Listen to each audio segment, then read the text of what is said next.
কি গো, তোমার খাবার নিয়ে আসবো? না, আজ কিছু খাবো না, শুয়ে পড়লাম। মানে শুয়ে পড়বে মানে কি?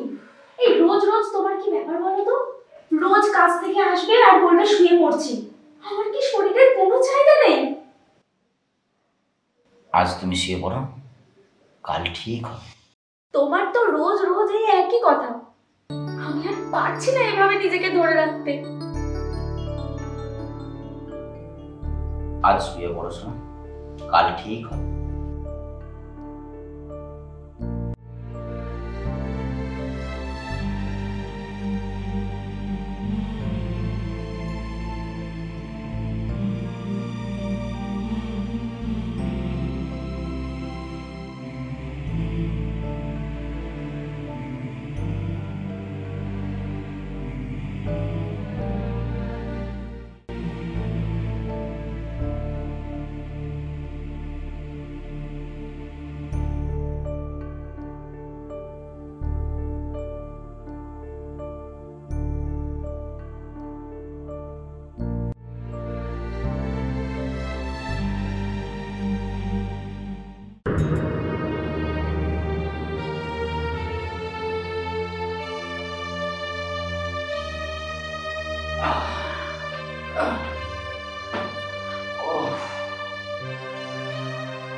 টিনাকে যে আমাকে এই কথাটা বলতেই হবে।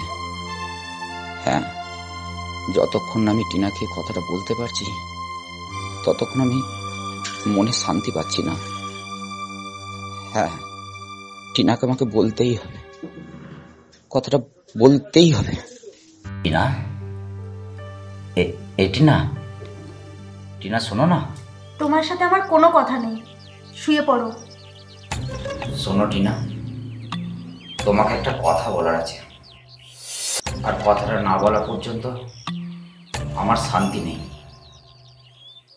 তোমার কোনো কথা শোনার আমার একদমই ইচ্ছা নেই, বিরক্ত করো না তো।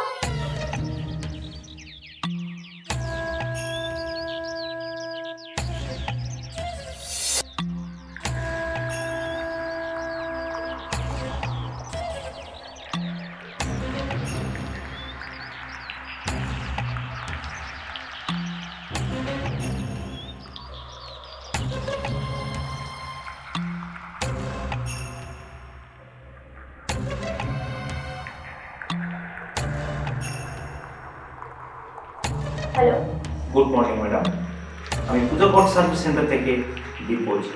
বলুন, আমি আপনাকে কীভাবে হেল্প করতে পারি? আমি টিনা বলছি। আমি আপনার নাম্বারটা আমার বান্ধবী রিয়ার কাছ থেকে পেয়েছি। আপনাদের এখানে ভালো সার্ভিস পাওয়া যাবে? অবশ্যই ম্যাডাম, আপনি যেমনটা চাইবেন ঠিক সেরকমটাই পাবেন। সারাদিন টাইম কাটানোর জন্য 3000 টাকা আর 5000 টাকায় ফুল সার্ভিস পেয়ে যাবেন। এবার বলুন, আমি আপনাকে কেমন সার্ভিস দিতে পারি? আমার ফুল সার্ভিসই চাই। ওকে ম্যাডাম, হয়ে যাবে। তো আপনার অ্যাড্রেসটা একটু বলবেন? আজ রাত 8টায় হোটেল হানিমুন 107 নম্বর রুমে পাঠিয়ে দেবেন। অ্যাড্রেসটা আমি আপনাকে SMS করে পাঠিয়ে দিচ্ছি। ওকে ম্যাডাম, আপনারা সময় মতো ঠিক ওখানে পৌঁছে দেবেন। আমি রাখি। ওকে।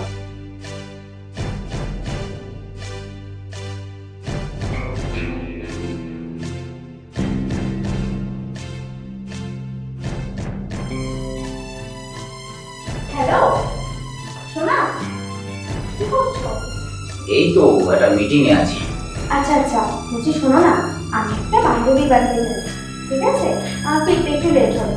আমি তোমার জন্য রান্না করে রেখেছি, একটু বেড়ে খেয়ে দেবো। ঠিক আছে, তুমি সাবধানে বাড়ি ফিরে এসো, কেমন? আমি রাখছি। হ্যাঁ, ঠিক আছে, রাখো।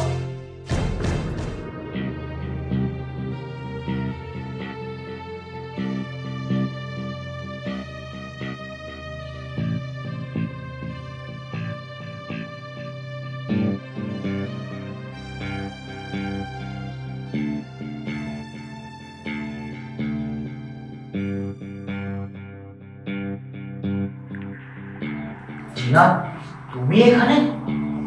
এই কথাটা তো আমি তোমাকে জিজ্ঞাসা করবো, তুমি এখানে কি করছো? এটা আমি কি দেখছি রনি? প্লিজ চিৎকার করো না টিনা, চিৎকার করলে কি হবে শুনি? এখানে যারা আছে না সবাই তোমার মতনই প্লে বয়।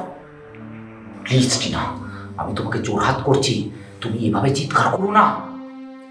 এই একটু আগেও তো তুমি আমার সাথে কথা বলছিলে, তাই না? তার মানে তুমি এখান থেকে কথা বলছিলে?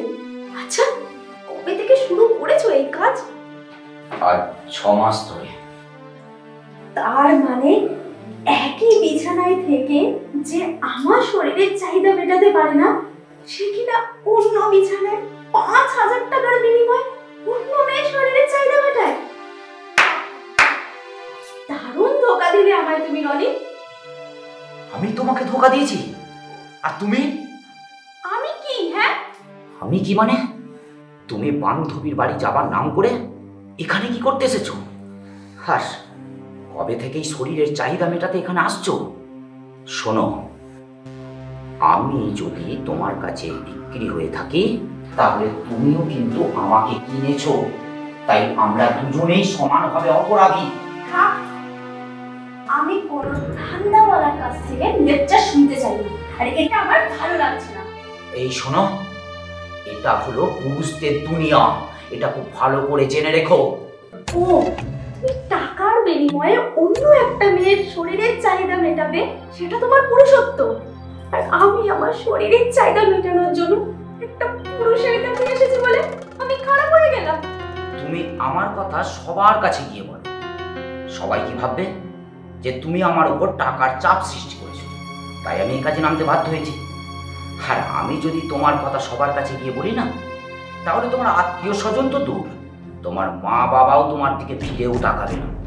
আমি জানি আমার দিকে কেউ ফিরেও তাকাবে না, তবুও বলবো আমি কোনো ভুল করছি না। আচ্ছা, একটা মেয়ের জীবনে কি টাকা পয়সাটাই সব? মানে স্বামীর ভালোবাসার কি কোনো দরকার নেই? আচ্ছা রনি, তুমি বলো না, 6 মাসে তুমি আমাকে কটা দিন তোমার ভালোবাসা দিয়েছো? আমি জানি আমি তোমাকে ভালোবাসা দিতে পারিনি।